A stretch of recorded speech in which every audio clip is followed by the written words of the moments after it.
You are listening to the Wealth Formula Podcast with Buck Joffrey. Get ready to change your life. Welcome, everybody. This is Buck Joffrey with the Wealth Formula Podcast. I want to start out by reminding you that we have an amazing digital course that's still for sale.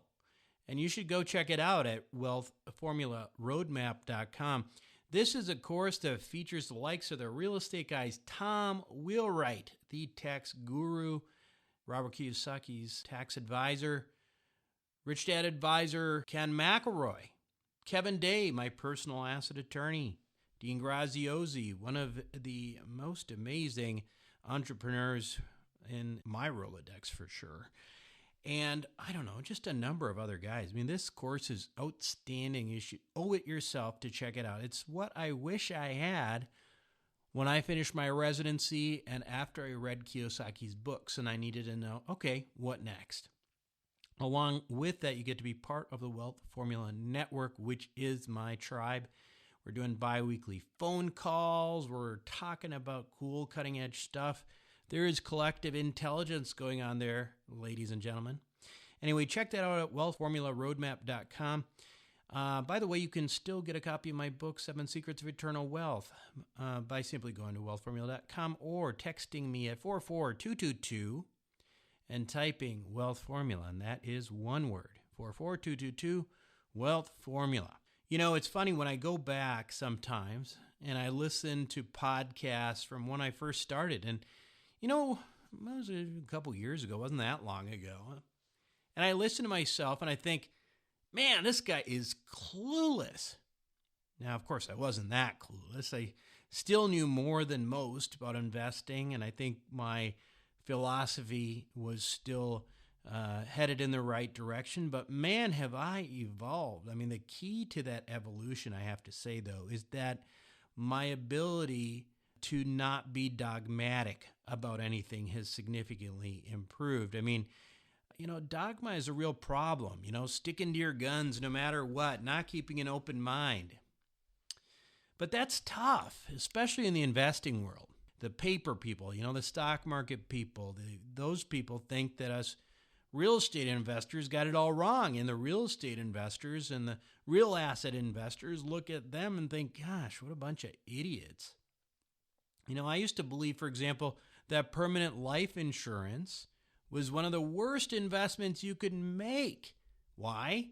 Because some other doctors told me that, right? When I finished my training, a couple of guys told me it's the worst thing you can do. Permanent life insurance, just buy term, invest the difference, they used to say. I don't even know what that meant, but it sounded like they were smart. And while the policies they were looking at were likely not good investments, you know, because high-paid professionals never get anything that's actually worthwhile for them. It's all about the broker. So what they were looking at, maybe it wasn't good for them, and maybe it wasn't good in general, but I had no idea back then that products like Wealth Formula Banking or Velocity Plus existed. I didn't understand that those types of things existed until I actually realized that, hey, there's a whole bunch of people here with a ton of money who are really smart that are doing life insurance type strategies. That doesn't make any sense. There's got to be something to this. I went back and I dug. And guess what? I found out that what those doctors were looking at didn't look anything like what the rich people were looking at. So the moral of the story, I hate to say it, but it's true. Never take financial advice from people who make less money than you do. And by the way, keep an open mind. People have trouble keeping an open mind, right? People have a nasty habit of picking camps and defending them, even if it's not in their best interest to do so. I mean, listen, look at modern politics. I'm sure you have, and you've wondered the same thing. I happen to be a libertarian type guy who believes in small government, and lower taxes and that business generally drives the economy, is good for everyone, but it also happens to help me. And, well, because of that, I tend to vote conservative in some manner or another, although even I have my limits when it comes to character flaws, etc. So I won't make it my only reason for voting for someone. On the other hand, Why are people in the working class, people who are trying to, have all of the reason in the world to want stuff from the government, why are they voting for conservative candidates when it's against their own economic interests? Why? Because they don't know it's against their own economic interests. They don't even know, right? Listen, it's not smart to be closed-minded and argue against things you don't understand. At least try to understand them first, right? That really ultimately is the moral of the story, because I have realized that I've been guilty of this myself. And, talking to Christian Allen, who's our Wealth Formula Banking and Velocity Plus guy, he'll tell you the same. I mean, we're looking at Velocity Plus and, the whole life, the infinite banking guys, they talk so badly against us. Why? Because they don't get it. They don't get it. I mean, I looked at this thing, and I've had a bunch of engineers look at this thing. I've had this thing gone through the ringer, and it's a really good product. I mean, it's really, really good product. So why are people talking against it? Because dogma. They don't even understand it, right? Anyway, that's why I asked this week's guest on Wealth Formula Podcast, Andy Tanner, to be on the show. Why? Well, I mean, Andy is not someone that we wouldn't have. I mean, after all, he's one of Robert Kiyosaki's rich dad advisors, right?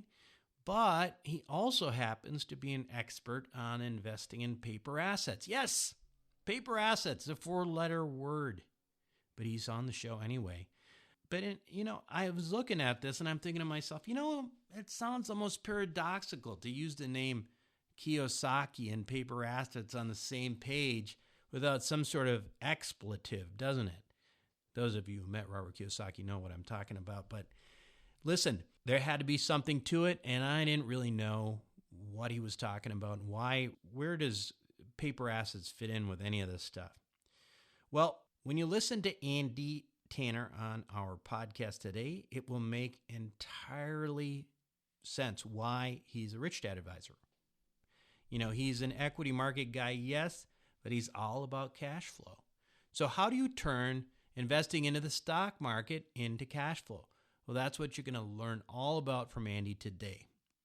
So when we come back, Andy Tanner. Welcome back to the show, everyone. Today, my guest on Wealth Formula Podcast is Andy Tanner. Andy is a renowned paper asset expert and the author of Stock Market Cash Flow, the first book in Robert Kiyosaki's Rich Dad series to focus on paper assets as an asset class. And he's also the co-author of 401 Chaos, which I think is a very clever name for a book. Andy, welcome to Wealth Formula Podcast. Oh, thanks so much for having me. I've been looking forward to our time together. This is going to be great. Yeah, absolutely. Now, why don't you start telling us a little bit about yourself? I understand you actually started out more interested in basketball than you did investing. So where did this all come from, Andy?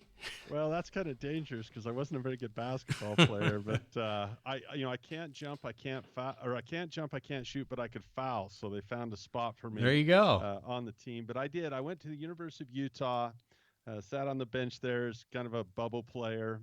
Had a great coach in Rick Majerus, though, that taught me a lot about teamwork and setting goals. And when that was finished, I really didn't know what I want to do. I imagine I'm a lot like a lot of your listeners, though, in that, when you grow up, people say, what do you want to be when you grow up, right? And go to school, get good grades, all that type of thing. And put me in a bit of a point of decision. Some people get to that sooner in life, some later, where we decide, how serious we want to be about investing. I got pretty serious about it as a student. And that choice to remain a student and begin to study assets and investing made a big difference. And I can't say it's been all roses either. Yeah, sure. We've had ups and downs like anybody else, but the ups have outnumbered the downs, and the relationships you grow and the lifestyle is a good thing. So I'm grateful for that choice. And that's pretty much it. That's pretty much me. How did you end up getting involved with the Rich Dad organization and Robert? How did that all come to be? Well, I started off in, I after college, you got to make a living. So I got into sales while I was studying investing. And so I could sell anything. It was very comfortable for me. And I became a speaker and got on the speaker circuit. And one day they a company approached me and said, "Hey, we have a software program that helps people trade online." I said, "Well, that's interesting." And in order to sell it, you have to learn it. And the more I sold it, the more I learned it, and that's how I got into paper. One day, years and years and years ago, I just got a call. Someone gave my name to Robert Kiyosaki. They invited me to come to an event in Phoenix, and he and I just saw a lot of things the same way, and developed a friendship over the years, and that's how we got involved being a Rich Dad advisor. So it was great. It's interesting because, the last thing you typically think of when you think of Robert Kiyosaki is paper assets, right? Yeah, absolutely. So let's talk a little bit about 401 chaos, because really I think, it's a very telling name. So what's so chaotic about this 401k system? Well, you mentioned something about Robert that he often talks about paper assets, not so much in a negative way about paper, but the idea of 401ks is not something he enjoys because there's not a lot of risk management there, especially for what we call systemic risk. I know you've had Jim Rickards on your show and other people, and I know a lot of your listeners are very savvy to know that we've got some rough water coming ahead systemically, meaning, one stock might go bad, but when the whole system is rough, 401ks tend to have problems. So I'd say the chaos is a couple of three things. So you have first the worker, the guy putting the money in. Then you got Wall Street, who's investing the money. And then you've got the government who lets you put it in their tax. So you have these three different types of people going together. And I'd say of those three parties, over time, the worker gets the short end of the stick. There's not a lot of control there. There's not a lot of education there. And there's certainly a lot of fees there.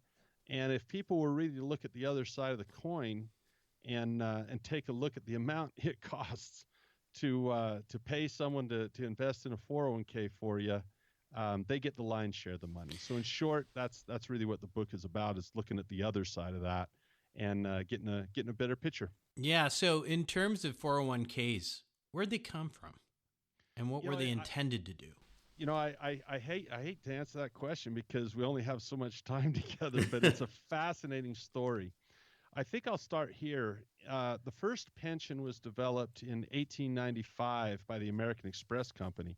They actually weren't a credit card company. They were like UPS. They were like FedEx.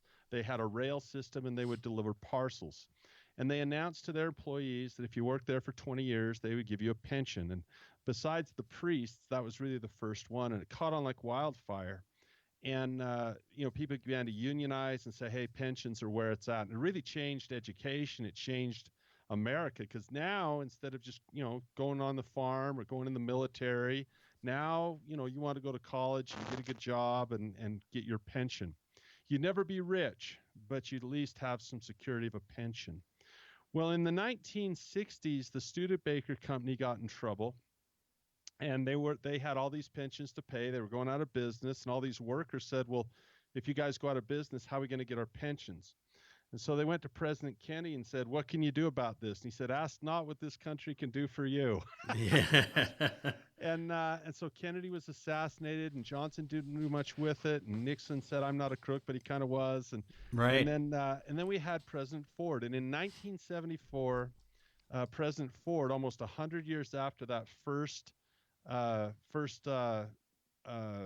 pension, he signed something called ERISA, called the the Employee Security Retirement Income, ERISA, Employee Retirement Security Income, and Act. And ERISA had a little body in it called the PBGC, the Pension Benefit Guaranty Corporation, where now companies that had pensions had to pay insurance against going bankrupt. You just create a lot of enmity and a lot of regulations, and it made pensions harder to do. Well, 4 years later, in 1978, there was an attorney named Ted Bennett. He's a great guy. Didn't mean to do this, but he was working for he was an attorney, a tax attorney, and he was helping a client, which was a bank. And there was a little tiny, this was in 1980, and in 1978, there was a little change made to the tax code where rich executives that would get bonuses could park that money tax deferred in this little thing called Section 401k. It was very arcane, very tiny. No one really knew about it. And 2 years later, Ted Bennett said, "Hey," to this bank, he said, "Hey, if we matched companies with employees and gave them bonuses and had them match it, we could actually shift the burden of retirement onto them. And once they retired, they have this little lump sum that they've saved, and you would no longer have that liability. And this bank said, this would save us millions. And he said, well, yeah, it would. They said, well, how come we haven't been doing this? He goes, it's never been done before. And they ran. They said, this sounds like this is a bad idea. So Ted Bennett actually went back to his office, told his bosses, they said, well, we're going to do that here in the law firm. And so he did it in his own law firm, and that's where the 401k was born. And I'll tell you, Buck, here's the big thing for smart guys to realize about that change. Is before this, the pension was a cash flow based system. In other words, when you retire, you didn't get any assets bought, you didn't pay off on any liabilities, you just had income. It was a cash flow system that lasted for life. So you'd never run out of money. You wouldn't be rich, but you'd have cash flow. Well, now this shifted to a net worth issue. Now you're going to have this big lump sum that wasn't so much about cash flow, it was about net worth. And once you go off and have that sum, well, where are you going to get your cash flow for? Usually it doesn't keep up with your spending. And the chaos of that is that people are going to run out of money. And that's what they're scared of. Working till 70, 75, 77 by saying, hey, if I live till 85, I won't have enough money in my lump sum to live on. Right. And that's why we like to paper assets for cash flow rather than capital gain. So when the pension system in part ultimately didn't work because people, in part were living too long, right? I mean, that's certainly part of it. That's part of it. And then you get this 401k thing that ultimately allows employers to shift the burden. Hey, we don't need to pay a pension anymore. Let's have them pay for it. But then Andy, where did the whole thing kind of evolve into effectively a way for Wall Street to leech all of our retirement funds? How did that come into this? That's a really question that's right in the bullseye is once you had 401ks, being shifted over to relieve, corporations of that burden, Wall Street used their marketing muscle. And I'll tell you, think about the 1950s and 60s. No one put their money in the stock market. That was for big, rich aristocrats. The average guy said that was too risky. And that's in the 50s when it wasn't that volatile. And so this was a very risky thing. And they said, gee whiz, now that this is the norm, we can collect fees. The big phrase on Wall Street is assets under management, right? That's it. Right. The more money you can get into the firm, the more fees you get to skim off the top. And so the 401k was a dream for Wall Street because now it became the norm.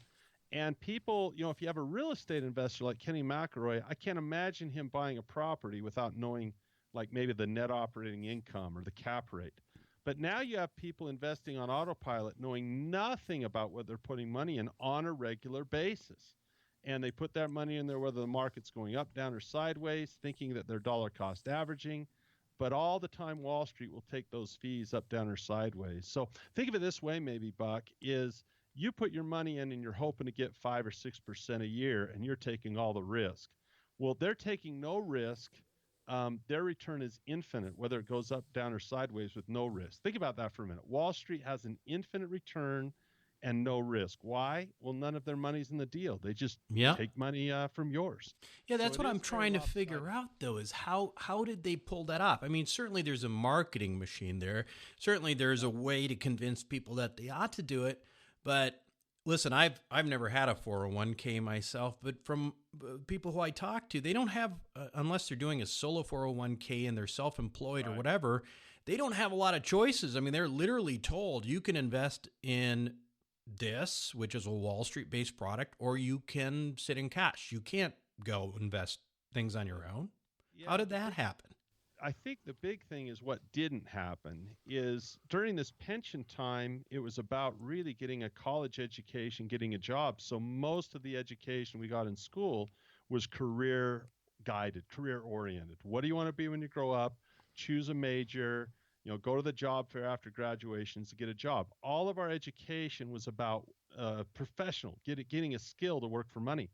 There was almost no education on how to invest in real estate, oil, gold, assets, build a business, or invest in stocks.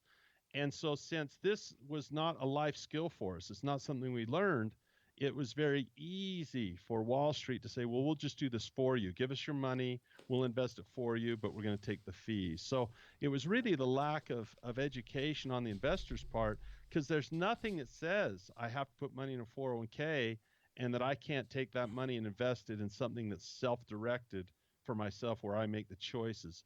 And I think the reason people leave that up to others is they don't feel confident in being able to do that. And you bring up a good point here. Is investing a skill for hire? Is it a life skill? I brush my own teeth, but I hire the dentist to do the root canal, right? Right. And so when it comes to money, a person has to decide, is this like brushing teeth? Is this something I should learn? Or am I going to really believe that it's so complicated that other people have to do it? Well, And it's not, because all a mutual fund is, they just diversify out anyway. You could throw darts at a stock chart and do just as well as those guys. right. Well, and then beyond that, unfortunately, it seems like a lot of the employers, at least according to people I've spoken to, they, effectively are given options. They can do option A, B, and C, and they're all mutual Right. funds. They don't really have any options, even if they wanted to invest their own money. So if you have a 401k and you're in that situation, Andy, what do you do? Well, when I have when people read my book, I get that question a lot, right? Hey, I want to get out of this. The fees are bad. I'm taking all the risk, all this. But the reality is, you don't want to go from the frying pan into the fire. So the first question a person has to answer for themselves, and there's good news here because it can be learned, is, if I went to medical school, if you can pass the boards and do well on an MCAT, you certainly have the intellectual prowess to invest well. In fact, you're probably smarter than most of the, if you're an engineer and you got an engineering degree, you have the IQ and the attention to detail to be able to do this probably better than the people who are actually managing your money.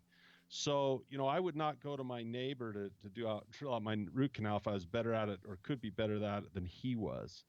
And so that's the first decision to make, is, do I want to put a little time and energy in learning a little bit about investing? And if the answer to that is yes, boy, that's a bright future, because no one will put in the time you will, and no one cares more about your money than you. And when someone decides they want to put in that time, what I would say, though, Buck, is just as if, let's say, a person was a biologist or a sociologist, I wouldn't claim to learn that in 5 minutes. Sure.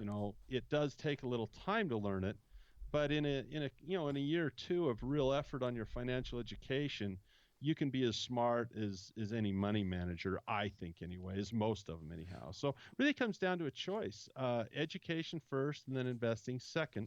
Yeah. And there's all kinds of places to get that. Your podcast, reading. There's great books on investing. I mean, it's Sure. you can learn anything you want to learn in the world.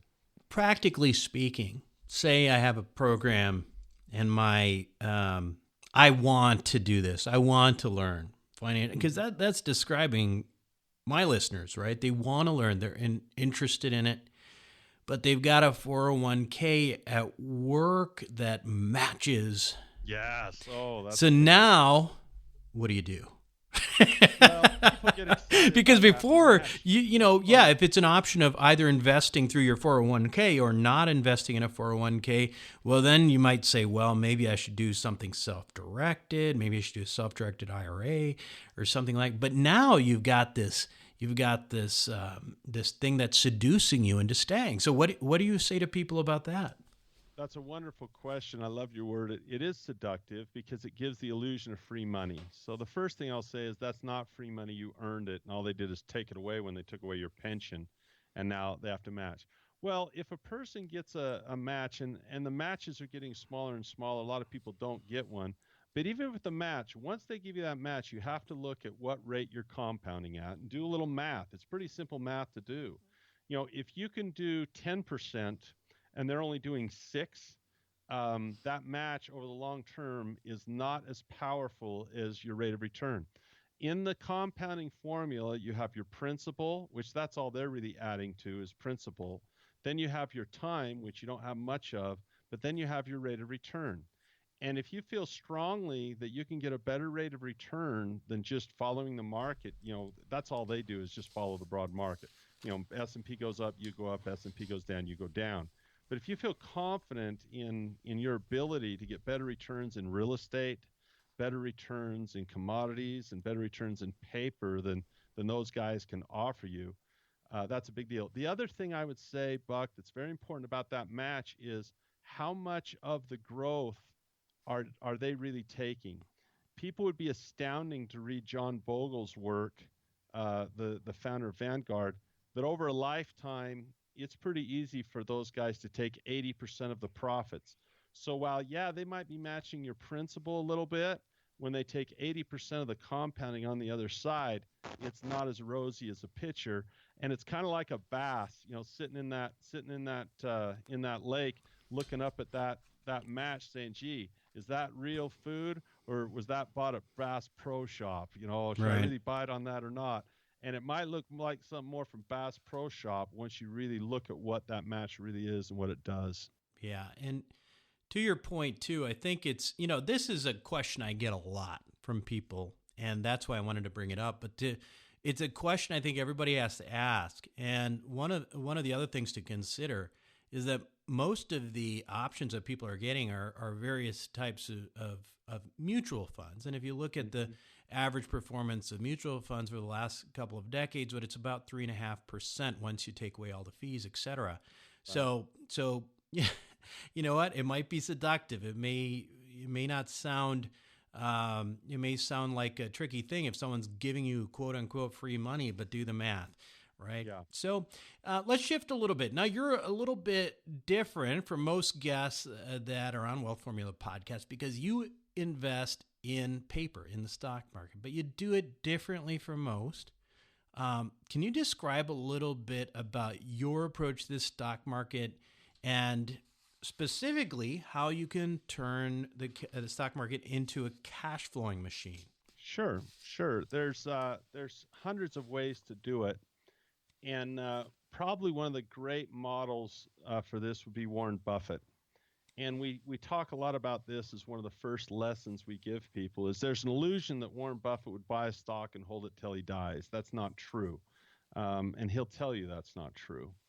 And one of the things that Buffett does that I think is interesting is he loves to sell options. He's not a buyer so much unless it's protection, but he loves to sell. And I'll give you an example of one of the things he did. He built a large position in Coca-Cola, and he actually got paid to build that position. In other words, let's say you look at a stock. We're doing this right now in U.S. Steel. I've got one of these on Micron right now. And I'll give you a little bit of an example. Micron is at $36 right now. And I say, I'd be willing to buy it at $30 if someone gave me $1.50 a share. And by making a promise to buy something cheaper than it is today, I get cash flow of about 4% on my money per month. And so that might be a little technical, might be a little wonky, but think of it in this big picture way. In a 401k, you're paying fees to build your asset column. You're paying fees to build it up. If you sell put options to acquire stocks, you get immediate cash flow up front. You don't have to wait till you get a long white beard to get that cash flow. And if the stock goes up, you keep the premium. If the stock goes sideways, you keep the premium. If the stock goes down, you get the premium, and you get to buy your stock at a discount. Mm-hmm. And so that's just one very simple strategy we have. And once people learn just that one, they realize that is less risky than buying stock on its own because you were going to buy it anyway and had a downside anyway. And yet when you get paid up front for doing what you're planning on doing anyway, it's a game changer. So in the big picture, if people didn't understand that, it's simply this. Would you rather pay to build your asset column, or would you rather get paid to build your asset column? We choose the latter. And then once we own the stock, there's lots of things we can do to cash flow, where it's more like that pension. It's more about the cash flow than the balance sheet, than net worth. Are you specifically talking about dividend-paying stocks then at that point? Or you can. Verizon pays a nice dividend. They're optionable. But dividends, generally, you might get, a really good dividend might be 4 to 5% on a really good dividend, which isn't much. These, when you learn about combining your stock with the safety and protection of options, and also the income producing power of being an option seller like Buffett is and like Soros, those numbers go way, way, way up. The Yeah. downside is this. The downside is much like an insurance company. When you collect premium, that's a pretty nice gig because you didn't have to make anything, manufacture anything, ship anything. So when you collect a premium, that's a pretty nice gig. Where it's not a nice gig is when you have to pay a claim. And so that's very much the same thing with the options. You must have an education. But if you do, it's a lot of fun and it's very lucrative. So let me kind of give a few examples, because I think a lot of people in this audience are probably not going to be terribly familiar with options, and I'm certainly Sure. no pro. But let's give an example of an interesting play. Say I want to buy Amazon stock. People might just go and buy Amazon stock. So what you're saying is, well, how about instead of buying the stock, I buy an option to buy the stock at maybe 10% less than its current listing, like a put. That would be called a put, right? Well, in the way that we do it, I'd actually probably get on the other side of the trade. For example, if I wanted to buy some Amazon stock, let's say, for example, there's someone else that wants to sell it to me. They're nervous that it might go down, or you have to think maybe they've got a bunch of it held and it's in a pension fund, and they say, look, if it goes down below a certain level, we definitely want to sell it. Well, that's where the smart guys like Buffett want to buy. Does that make sense? Yeah. He said something like this. He once said that that when people are greedy, be fearful, but when people are fearful, that's when to be greedy.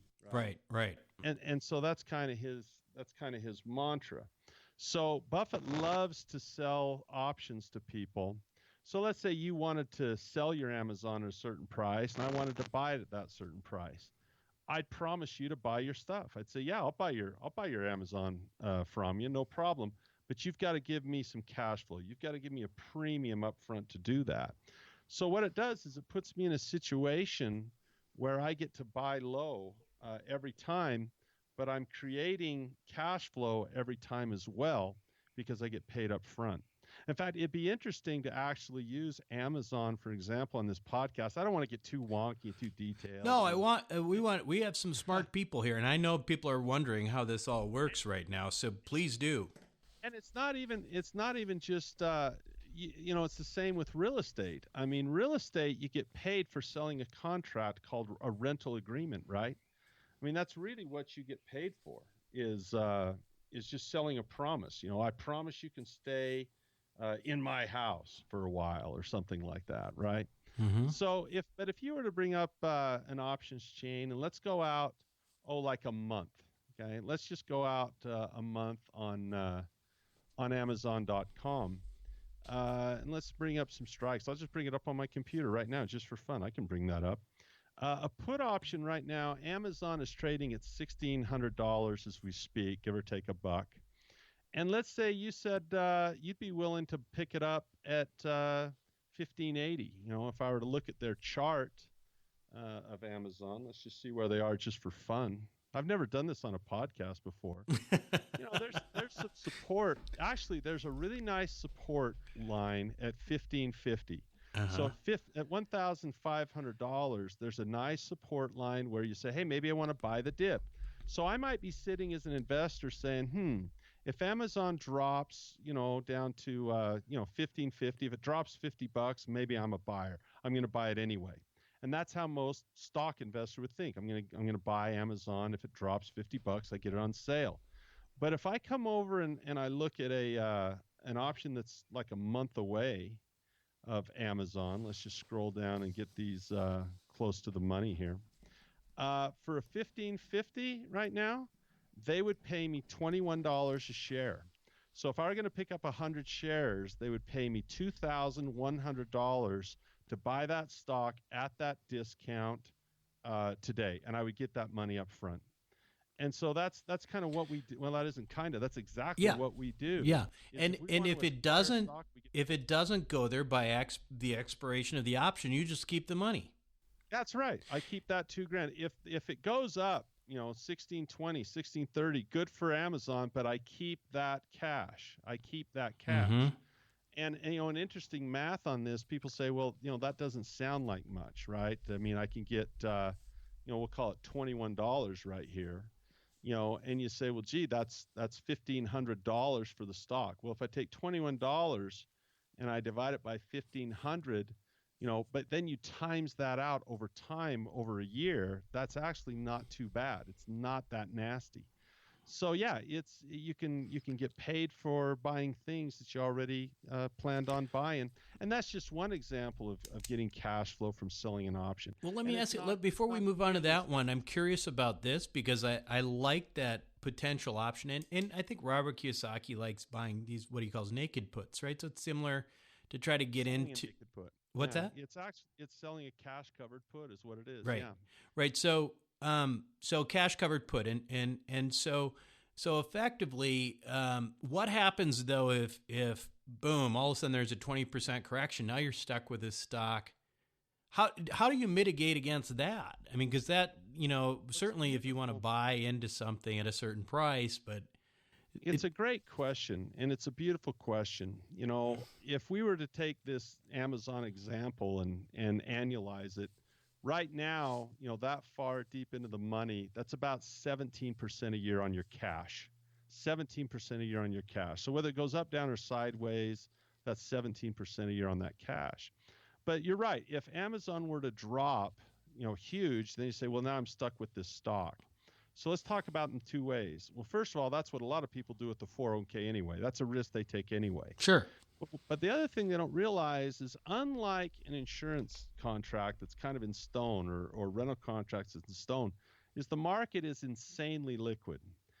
We can buy and sell anytime we want. And so if a person begins to see that something's going down, you're actually not stuck with it. These are liquid contracts. You can get rid of them at will. You're going to take a loss once in a while, but it's going to be a mitigated loss. It's going to be a small loss based on your position size. So the fact that these are liquid and agile, here's a bigger picture point than the minutia of one specific contract. Every asset class has really good stuff about it. There's not one that's better than the other. They just bring really good things. For example, real estate is a great place to short the dollar. It's a great place to borrow money, and it's a great place for tax benefits. Benefits of business are huge because you leverage other people's education, other people's effort, other people's experience, other people's energy, expertise. We call it OPE, other people's everything. One of the advantages of stocks, there's four big ones. One is that it's liquid, meaning that in a business, it's really hard to clear your inventory without a good sales team. And in real estate, it's hard to get rid of real estate quickly because you got to pound a sign in the front yard. But in stocks, I can click a button and be liquid again. So I'm not really scared of things going down because I can sell so fast. I don't have to hold it for a year. They're agile. I can short stocks. I can make money when they're going down. I can get leverage with options with no debt. There's just so many, it's scalable. It's tough to get into real estate if a guy doesn't know how to raise money and he's only making $100,000 a year, okay, great. You've saved up $100,000. You could buy, 2 houses maybe. If you're not great at raising money, it's tough to get in that business. But with paper, you can do the same trades Warren Buffett does. You'll just do it at a smaller scale. Let me ask you this, Andy. So you typically, and you talk to if you talk to a wealth advisor, and we're not fond of wealth advisors around here very much, but if you talk to them, and they typically will tell you, well, the average return on the market might be 7 or 8% per year. If you do things in a way that you're talking about, what do you think more realistic? I mean, I'm not asking you to give any advice or performance, sure, but I mean, what do you think is a good year in the market? I mean, don't tell me about, don't necessarily talk about sort of the unusual years we've had in the last couple where, there seems some irrational stuff going on, but what do you expect? I mean, what's good return when you use these additional layers to amplify your sure, yield? Well, the best legal answer I would give is you do somewhere from making $1 billion and losing everything you have. Right, exactly.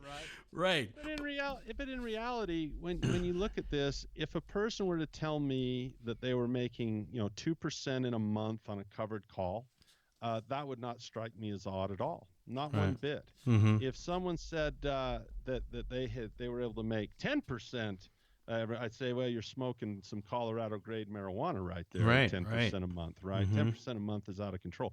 Now there's options that can do that, but they'd be isolated, and you have to count your losses too. I guess the best question is with the right education, could people be doing better than they are right now? And the answer to that is an absolute yes. So if you're asking me if I would guarantee someone 20% a year, I don't know what their discipline's like. I don't know what their education's like. But if you're asking me if someone can do better than they're doing right now, I would say absolutely yes. And if you're What kind of asking me if they could returns do are better you in a getting, 401k, Andy?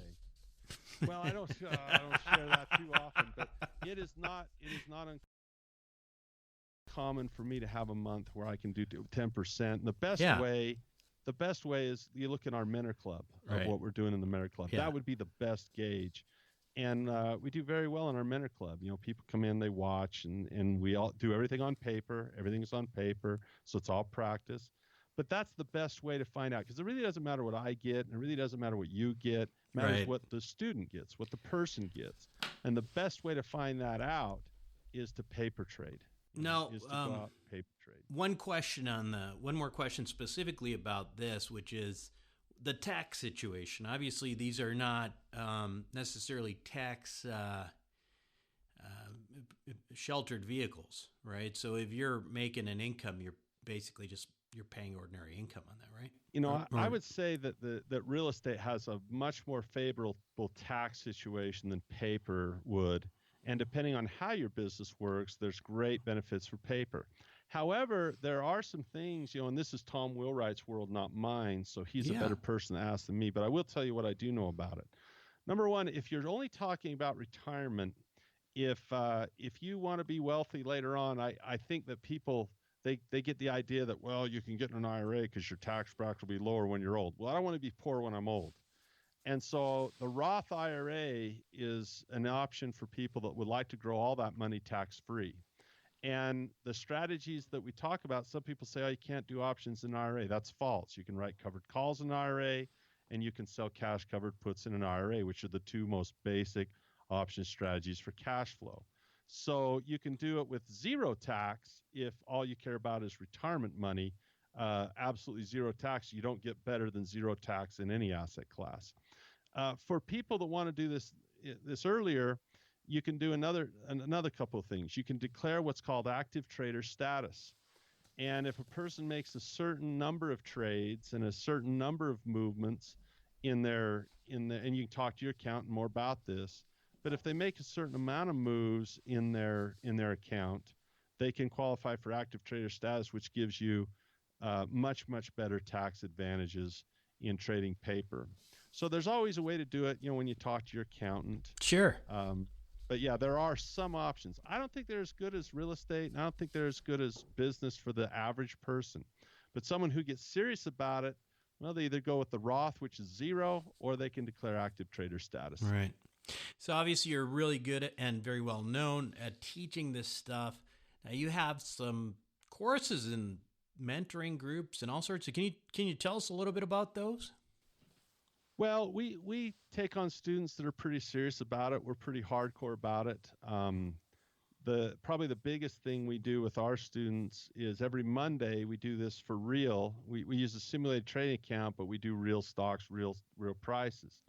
And what's fun is you asked about gains and losses. Is everyone gets to see the gains and the losses week to week. I mean, there's no way we can pick a stock today, and if it goes down tomorrow, there's no way to to hide that fact. I mean, it goes down. So you get to see it in a very, very real way. The disadvantage of it, though, is that a person who's casual about it would not enjoy what we do, because it does take some time to learn it. Yeah. And it's like anything else. And so our students, they're pretty dedicated. They're pretty interested in learning it, and they don't miss class. They do a good job that way, and they're patient in learning it. But it is a learned skill. So that's probably the flagship. We have other stuff you could look at, but I wouldn't even start with that, though. To tell you the truth, paper assets might not even be right for someone. Real estate or business might be better. Sure. And so I would start by reading books before I would get in a class or commit to anything long-term. paper trade a little bit, find out if you like it before you commit to a class. Because once you start getting into education, it's a lot like choosing your major. You want to be really locked in on what you want to do and really serious about it. So I would start with just books on investing, read 3 or 4 of them from different authors, get different perspectives, and then see if that's an asset class you want to dive into. Where can we learn more about the things that you're doing? Well, if you Google me, I think there's a football player named Andy Tanner that you can learn about too. I think he's a wide receiver somewhere for the Saints or something. But if you Google me, my actual training academy is called the Cashflow Academy, and people can go there, and we have free stuff they can look at and check out if they think paper is something they'd like to learn a little bit more about. But you could really just start with books. We have a couple of books on Amazon they can get. My at 401chaos.com, I actually give 401 Chaos away for free. I think it's that important if they don't mind a digital copy, and they can learn a little bit about that 401k stuff. But I would start light. I would start small. I would start easy, and keep listening to podcasts like yours to get information. It's funny, Andy, you mentioned Googling Andy Tanner. You know what happens when you Google Ken McElroy? Oh, I can't imagine what I have an adult filter on my. No, on my actually, it's terrible. Kids, so, apparently, there was. No. I was talking to. He's a murderer. He's a murderer. Like yeah, and it's really funny because you know how Google has like people who search for such and such. And a bunch of people. So it's a picture of, I searched you yesterday to find out some of your background and your sites. And there's Andy Tanner, there's Robert Kiyosaki, and then there's Ken McElroy, and it's a picture of a serial killer. So funny. I've never actually Googled it, but I've heard that before. And you know what, Kenny, we like to give him a little smack once in a while. And what's funny is it couldn't be more opposite. Kenny is so he's such wonderful. A nice guy, nicest guy on earth. Seriously, he does so much for his community and food drives, and his company does so much charity work. He's just fantastic. Yeah, absolutely. I'm lucky to know him. Yeah. Well, listen, Andy, this has been really fun, and I want to thank you again for being on Wealth Formula Podcast today. Awesome, really fun to talk and speak a little bit, and I hope we can come back again. This is an exciting time in the market. There's a lot to talk about. And I just wish you and all of your listeners the best of luck, and encourage people to find the asset classes that they like and the ones they feel good at, and just go for it. Investing's a life skill, man. It's not a skill for hire. It's a life skill. It's like brushing your teeth. Thanks, Andy. We'll be right back. Thanks so much. Well, welcome back to the show, everyone. Andy is awesome, isn't he? I mean, he is a really, really good teacher, and I really, he's so passionate about this. Makes me want to go and buy options. I mean, listen, I think it's worth looking into. If you've already got stocks, especially, you might think about how to sort of rearrange things. Maybe you have some. Maybe your wife or your husband is making you keep money in the stock market. I hear that story all the time, by the way, which is like, I want to do this, but my wife won't let me. It's so sad. But listen, if you got to keep it there, become an expert. Try to learn a little bit about it. Don't be blind and just hand your money over to somebody else. Maybe there's an opportunity there. Now, if you enjoyed that discussion about options, by the way, you will be very happy to know that Andy actually gave us a little encore.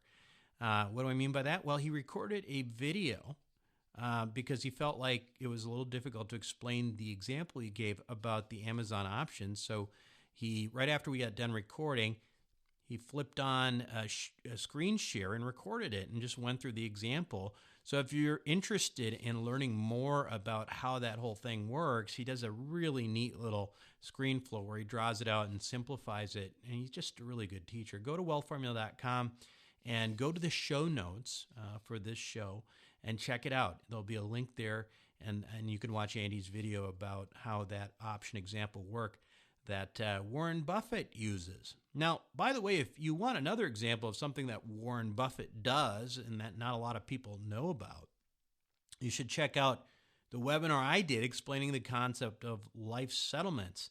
You can find that under the investment opportunity tab. Now, Warren Buffett in Berkshire Hathaway invests $600 million per year in this very, very, not well understood or revealed asset class that is life settlement. So certainly go check that out.